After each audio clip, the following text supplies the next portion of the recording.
Hey there, ladies and gentlemen, and welcome to some World of Tanks. Now, today's gonna be a short one, only about a 5-minute game here. Actually, yeah, about 5 minutes. And this game is nothing spectacular, and this is just to prove a couple points. One, I'm not always going to show stellar gameplay like I have. I do just enjoy showing either just good games, fun games, or absolutely awful games that are just mind-bogglingly stupid. And this is one of those games. Now, we actually ended up winning this match. Spoiler alert. But it just kind of goes to show on how bad some people are. Now, thanks to a good friend of mine, you know who you are. You bought me this tank, and I absolutely love you for it. Awesome job, and I cannot thank you enough. Anyway, this is mine, and I love rushing to the top of the hill. It is my absolute favorite thing to do because you get up on this hill, and there's no artillery, and you can have some excellent shots and call out shots for your team. Now, at this point, I've already made a mistake. I was not paying attention to where the majority of my team is going, and they're going to the town side in the slowest tanks in existence. And there's an absolute spam of Churchills here. So I ended up taking a couple shots at the A20 there. That poor little tank, I think he just gave up. I ended up taking a shot in return. Locust ends up missing. I get in my position I absolutely love for being able to suppress people on the side as long as people are there in front, which there are. There is actually a Churchill and a KV-1 and KV-220. Now we'll get over those guys in a minute, and those are why this video is called what it is. Now I am taking a couple shots at Durstburstwagen, and I end up actually taking them out. I end up tracking them, taking them out, taking the final shot, boom, done. I love the reload rate on this tank; it is absolutely excellent. Now here's the problem: I see a KV-220-2 and a Churchill 3 on the way. Now those are some very serious threats. They are not anything I can really deal with too easily without support.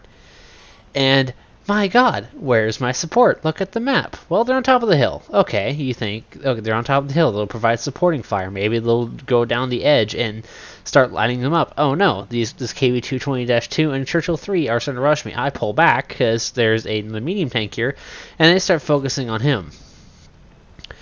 I'm not really confident on how well this gun actually performs. This is only about my 4th or 5th game playing in this tank, and he bounces a shot off me.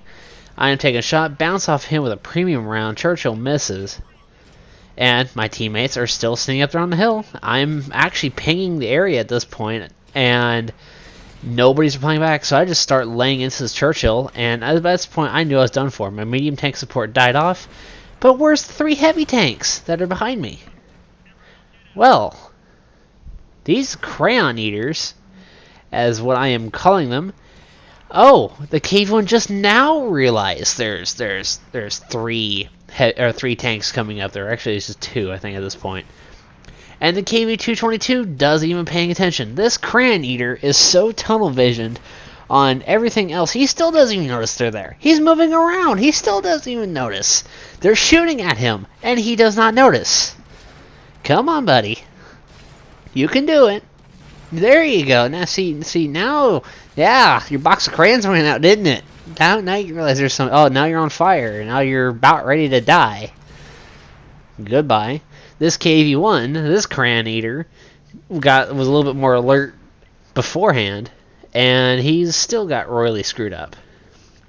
Churchill 3 there can go through him if he's using premium rounds. Now he does put a good shot into the Churchill 3 there.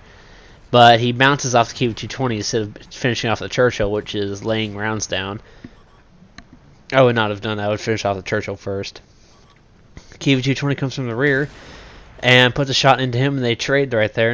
Honestly, not a trade I would have liked to have had. That gun is still pretty nasty. And ends up taking out Churchill as well. Crayon Eaters. Crayon Eaters. Anyway, now just comes the entire rush of heavy tanks that we had on the back side, and this is essentially how the game just ended. Is we just had I think we had like 4 Churchills on our team, and the enemy had like 3. This match was full of Churchill 3s. Actually, probably the most Churchill 3s I've seen in a very long time. Anyway, this poor KV-1 down here ends up getting pincered pretty hard. Well, he's not watching his rear in the factory. I mean, it wouldn't have mattered anyway. I mean, this many tanks all clumped together, and versus a guy who wasn't even paying attention.